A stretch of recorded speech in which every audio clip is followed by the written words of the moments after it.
So yeah, I did change from being a vocalist to a comedian.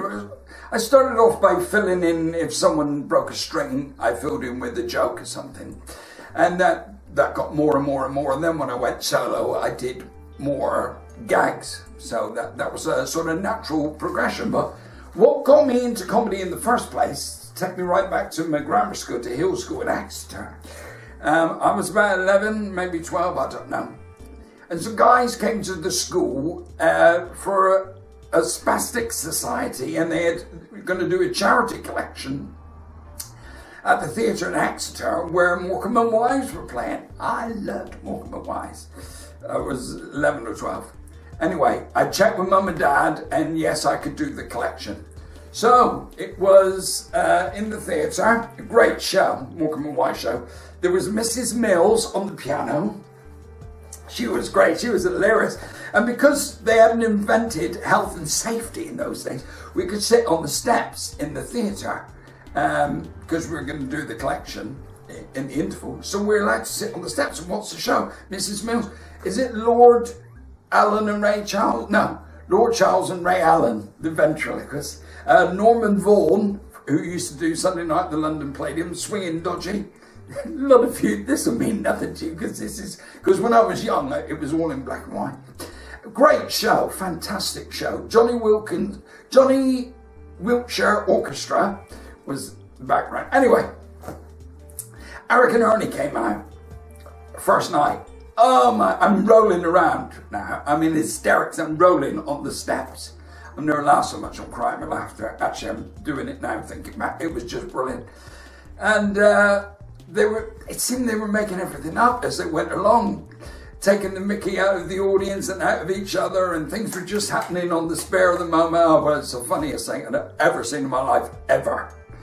And we collected for charity in between, and then they did another show. This was the second house, 2 shows a night. So they came out, and I'm crying again. It was just brilliant. And this is what 11-year-old, 12-year-old lads thinking. The bits they came up with in the first show went so well that they put them back in the second show. And that clever. They realised it worked and they put it in. Anyway, next night, third show, fourth show, I actually got it. The ad-libs were rehearsed. They made it look like they were making it up. But they were so professional and so brilliantly rehearsed that everyone thought it was spare of the moment. That just something went, that's brilliant.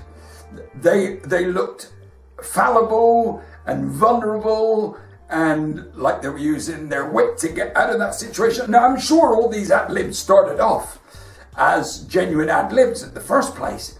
And when they went well, they worked on them and kept them in. But, I mean, Ernie Wise was such a fantastic feed. And that changed my life. Watching them changed my life. As it happens, I was 11 or 12. And I didn't go into comedy for a long time after that, but because I loved them so much, that was always there for me. I actually got into Morecambe and Wise a long time before I got into Tommy Cooper. I just loved them. So eventually, when I started doing solo stuff and the comedy started going well, I knew that's where I wanted to go. Plus, I sound like this because too many smoky clubs over the years, and I didn't train my voice properly, so I ended up, you know, not being able to sing as well as I used to. So comedy offered me the opportunity to keep my career going. Plus, I loved it. So thank you, Eric and Ernie, and thank you, comedy.